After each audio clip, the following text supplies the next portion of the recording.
Welcome back everyone to Let's Play Escape Velocity Nova. This is episode number 2. And here we are, Tortuga Powers, just a standard spacefaring pilot. Doesn't have much of a ship. So we're going to go ahead and take a few of these missions, Syracuse, Herald. Goal here being, that the BBS missions typically are your best way of making money. Now I don't want that one. Oh, we have an outfitter. Can I get... No. I was hoping to get a map of this system, but let's see. Ferry passengers only pays 5,000, so we want the 15,000 paying ones. Syracuse or Herald? Herald, 1, 2, 3, 4, I think. So let's go ahead and accept this one.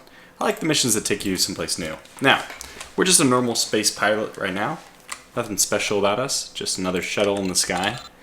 However, eventually we're going to choose a path, either to become a trader or a combat pilot. Now, I don't think that playing a Let's Play of a trader is going to be extremely interesting. Probably very uninteresting. Pretty boring. So we're of course going to go the combat route, and most of the storylines direct you on that line anyway. But you don't have to. You could just play this game and keep teching up to better and better trading ships. Yeah, that's just not the way we will play this one. It's a totally valid way of playing, and like I said, part of the relaxing nature of this game for me is just making those runs in between systems. It's very stress relieving. Good, we have some good options here. So this is what I wanted to showcase, that these special delivery runs cost a little bit of extra tonnage, 16 tons here. We only have 15, so we can't accept this one. But it would pay 18,000 versus 15. Since we can't do that, let's go ahead and look for... Okay, this one's really close by. Let's accept this. Actually, I saw... Oh, the Viking one was the one we couldn't accept. Yeah, otherwise Viking would be the system just below where we're going already. Okay, so onward. 250,000 credits is a good sizable amount. In fact, probably it's good enough that we can, if we'd like... it doesn't... I wonder if Seoul still won't let us land. Should we check real fast? Anyway, we can, if we'd like, upgrade our ship already. I think to a Valkyrie costs like 350. Okay, so Seoul still will not allow us to dock. We'll get their, we'll win their affections back eventually. For now, we're gonna have to stop here. And I wouldn't mind getting a map of this area. I don't think the spaceport will allow us to dock. Yeah, they won't, but the planet Viking should. Let's go ahead and get a map here as well. Alright, good. So that covered all that stuff, which is good. I should have looked in the shipyard there, actually, to see if there was anything interesting. Yeah, so this will probably be the last episode where we do any kind of trading on camera. I can do all that off camera to earn myself a bit of a buffer as far as credits go. Okay, good. They gave us some money. That's fine. Now, how do you introduce the story elements? Nearly all of the story elements in this game are introduced by going to the bar. There are a few exceptions, but that's typically the way it's done. So I'm going to demonstrate this here. Hopefully, knock on wood, we don't get anything of the main stories. There's a lot of side storylines. Let's see what we get. Okay, we didn't get anything. And this is what the bar is actually used for. Typically, you can hire an escort. Best thing to do about that is actually to hire a trading ship, which will have massive cargo capacity. And then you can use that to actually make good trading runs. Obviously, if we just chose to do a simple run with only 15 cargo space free, we're probably only going to make about 5,000 per run. But obviously that increases linearly with the size of your storage.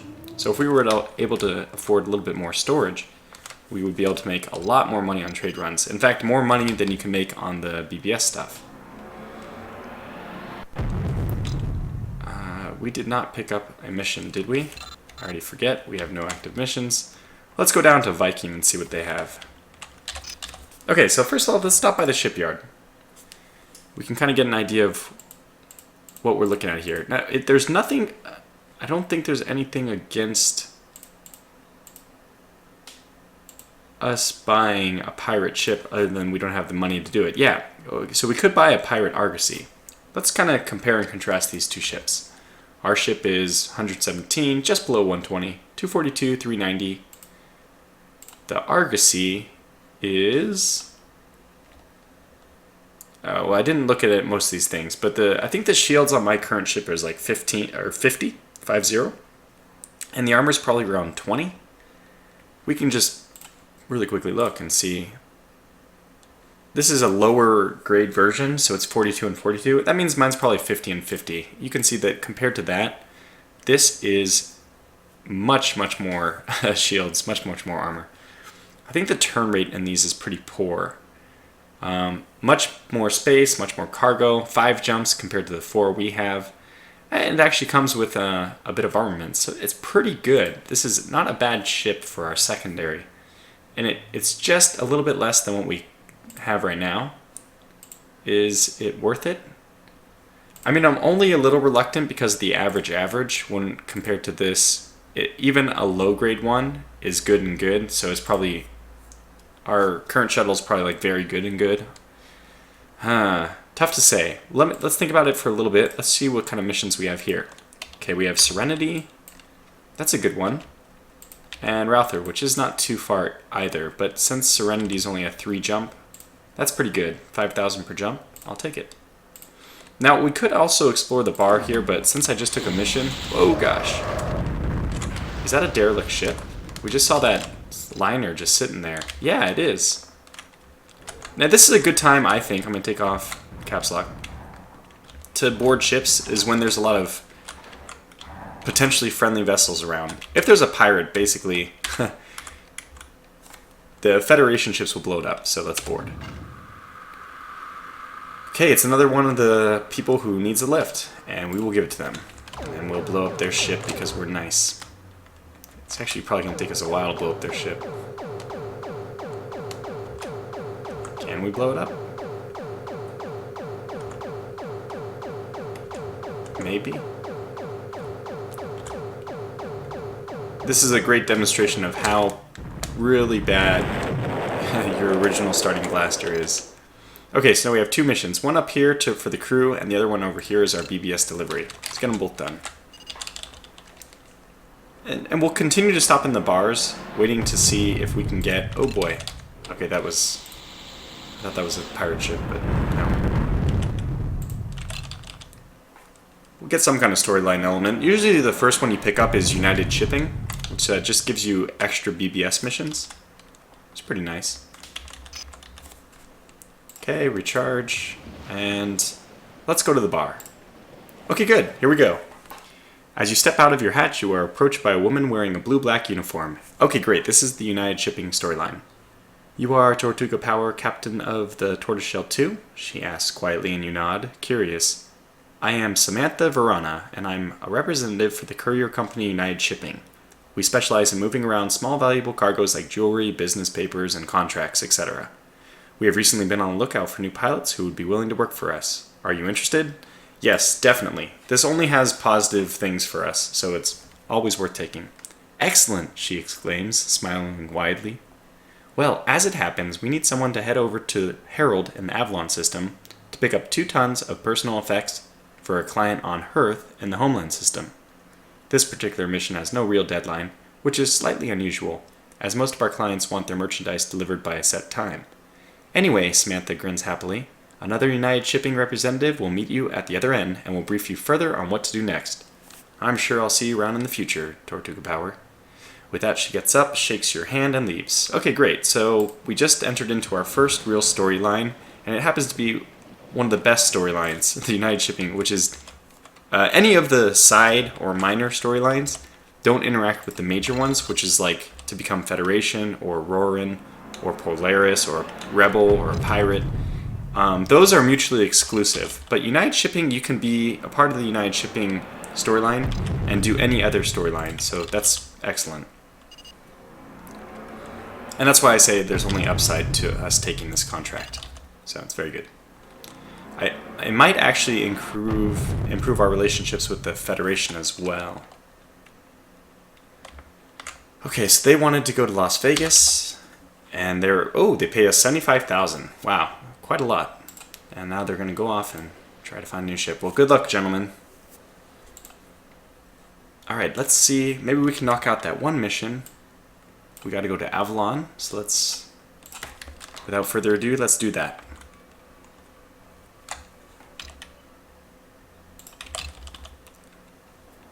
When the sectors have the red around them, that usually means you're in bad standing with the government type of that system, which in this case is the Federation.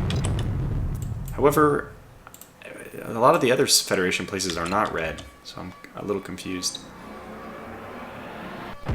One good thing of like planning ahead, if we were to jump to the next system, we'd be out of fuel, and there's no, since it's white, there's no planets we can land on there.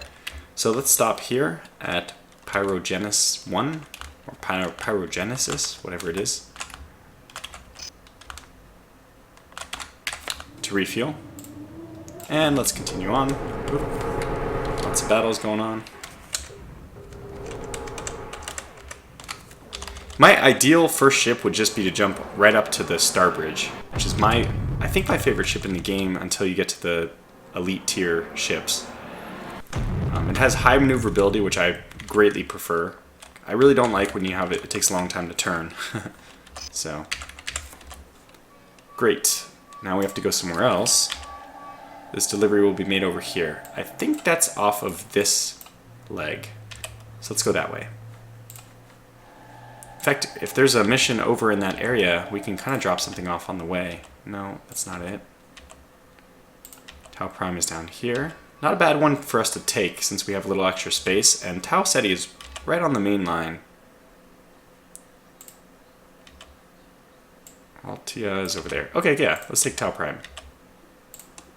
It'll be something for us to do on the way back.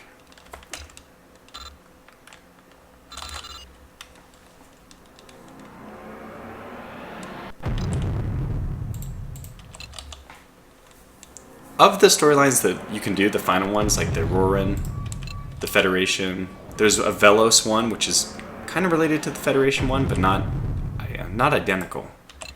I think my favorite is the Polaris. It probably gives you the best endgame ship. However, unfortunately, the endgame ship is massive, and I don't like the huge ship just because sometimes they can get so close to you that they're inside of your ship and you can't actually hit them. It's an unfortunate thing. Let's buy a map here. This is a great place to buy a map. Gives us some good vision. I don't know who they're firing at. Oh, they're firing at the Leviathan. Well, I'm sorry, buddy. We don't have any kind of capability of helping you quite yet. But like I said, this will be the last mission that we do, last episode that we do without a combat ship. So let's just make that our focus. As soon as we do 2 more drops, we can get 350,000. I might just call this episode to a close after we do 2 more missions. And, oh, okay, well, here's the rest of the United Shipping storyline. So let's read this. You were met by a man wearing the same blue-black uniform that Samantha had been wearing. My name is Sean Clark, he introduces himself as he shakes your hand. Welcome to United Shipping. I take it you have the package? You nod and begin unloading your cargo with the aid of nearby dock workers. Well done, he compliments you when you are finished. I'll take care of this one for you, but in future, all deliveries are to be taken to the deliveries office, and the staff there will notify the intended recipient of the arrival of their package. We have given you access to accept United States Shipping's missions through the Mission BBS. That's, as I was saying, this just basically is a bonus Mission BBS missions. He informs you seriously. Obviously, some missions will be more valuable than others, but I'm sure you'll notice that as time goes on. We have now logged you in as an official UN shipping courier, and so if you are ever in need of assistance, you can call on the aid of any nearby UN shipping ships, and they will offer their aid. We make sure we look after our own because precious few others are prepared to look after us. Speaking of looking after our own, I have authorized a transfer of 10,000 credits into your account. In the future, this will automatically be forwarded to you upon completion of a delivery. I wish you luck, Captain Tortuga Power. He finishes, shaking your hand again. I'm sure we will see each other again in the future. Fantastic. If we wanted to, we could even risk going to the bar and picking up another mission, but I think I'd rather Oh, so a used starship. There are two types of used ships, basically. I have this annoying horn guy. Okay, anyway, there are two types of used ships. There's one where it's worse off, so you buy it cheap, but it costs, I mean, it has bad effects on the acceleration, speed, turning, all those things are slightly decreased. There's another option, however, where you can buy a used ship which is in better condition than the original. These are excellent buys. Unfortunately, we're going to need a lot of licenses in order to buy this. Basically, the Federation makes you buy their licenses, which none are here, but they make you buy licenses. Should we buy a map here? No. In order to have like a high weapon, or with different weapons, better ships, you have to buy licenses from the Federation. So it's just basically an added cost to the vessel. Oh boy, that's not good. Whatever it was, it got taken care of very quickly. Yeah, there are tons of This is a great place to farm up, in fact, combat experience. You can come here and just try to get finishing kills on ships, because usually the Federation still has a good presence, but there's also a lot of pirates in this sector. So here we go, another pirate or something, free trader. Free traders are kind of like the pirate organization. If they're just a pirate, then they're acting alone. Free traders are kind of like another faction. I mean, they are another faction. In fact, you can win the game by going through the free trader route as well. I forgot if we already have a mission. We do. Tau Prime. Okay. That one probably would have given me the ship license thing. That's what I was going to look at, but that's okay. Alright, yeah, I think I have a good idea of what I want to do. I'm going to land on Tau Prime? I think we're going to Prime. Either that or Tau 2. And I'm going to call this episode to a quick close. And what I'm going to do off camera is just farm up a little bit more money. We already have United Shipping, which is good. Tau Prime, yeah. So this one. Good. So they take that, we get some money, and now we have these UN shipping deliveries. Now notice the money is not that much. So this one's 20,000, but it requires you to go 2 places. The typical deliveries, like this one, we could actually take with 13 tons, paying 18,000. It's just a one-stop drop. And this one's only 3 away, so it's really a bargain. We're getting 18,000 for only going 3 jumps. 6,000 per jump, that's great. But anyways, I'm going to call this episode to a close here. And I'll just, off camera, do a bunch of trade runs, get our money up, and I'll come back when I'm ready to buy at least some kind of vessel. So we'll start off episode 3 by buying a new vessel, and hopefully then getting into a bit of combat. Thanks for watching, and I'll see you in the next one. Take care.